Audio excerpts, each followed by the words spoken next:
هعمل معاكم النهارده شرايح الفراخ المشويه مع الرز البسمتي، تتبيله وطعم حلوين جدا، ومن اسهل الوجبات اللي ممكن تعملوها ساعه بالكتير وتكون جاهزه معاكم. مش محتاجه حتى ان احنا نتبلها قبلها بفتره او نحضر فيها اي حاجه. لو مش عارفين تعملوا وجبه غدا ايه، او جايين من مشوار او وراكم شغل وعايزين وجبه تكون سهله وسريعه، ما بتحبوش تقفوا في المطبخ كتير او مالكوش في الاكل، ما بتعرفوش تطبخوا ولسه مش متمكنين قوي، اعملوا الوصفه دي واستحاله ان هي تبوظ معاكم، واستحاله كمان ان حد ياخد باله انكم ما بتعرفوش تطبخوا. يلا نبدا على طول ونشوف هنعمل ايه. اول حاجه هنبدا نعملها ان احنا هنتبل الفراخ.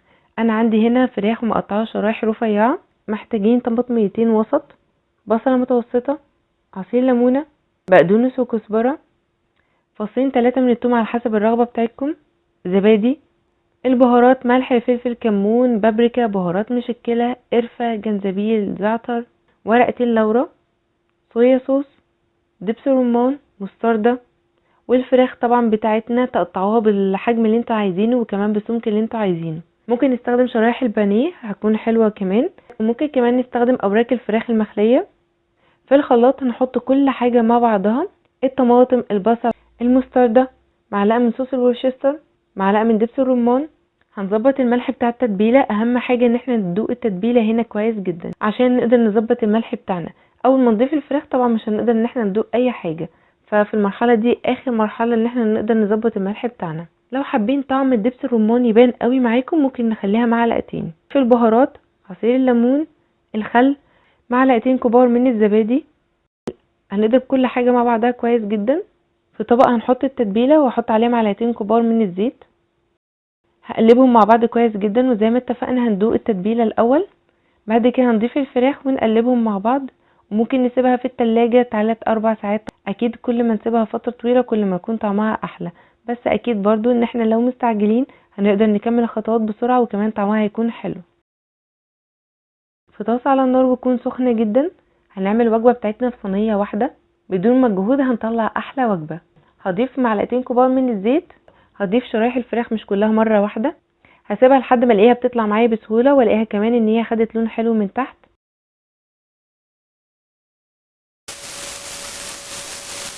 هقلبها على الناحية التانية واسيبها كمان تاخد لون حلو زي ما انتم شايفين كده.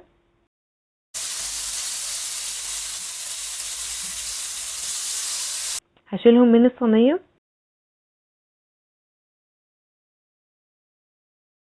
في نفس الصينية هضيف بصلة متوسطة مقطعينها مكعبات صغيرة، فصين 3 من الثوم على حسب الرغبة بتاعتكم. هضيف البهارات، قرفة، حبهان 2 كده 3 من الحبهان، ورقتين لورا، 2 من القرنفل، كركم وكاري معلقة صغيرة من الكركم والكاري، لومي مجفف. هقلبهم لحد ما اشم ريحة البهارات. هزود حبة من الزيت عشان يبقى الرز معايا مفرفر اكتر. اضيف الرز، هقلب، ولو انا غسلت الرز يبقى هقلب كتير لحد ما الاقي ان الميه اللي كانت موجوده اتبخرت.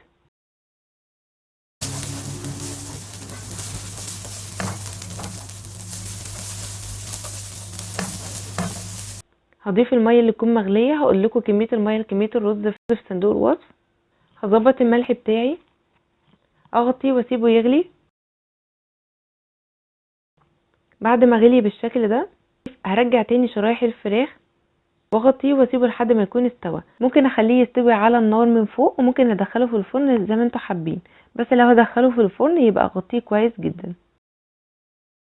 كده خلاص كان استوى معايا. هنبدأ نقدمه، هوريكم كمان الرز قد ايه ان هو مفرفر وحلو جدا.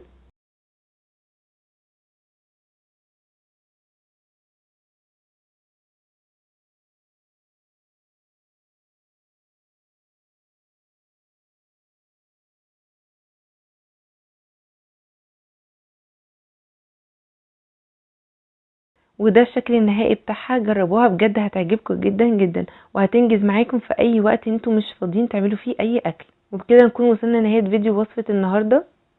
اقابلكم ان شاء الله في فيديوهات وصفات مختلفة، والسلام عليكم.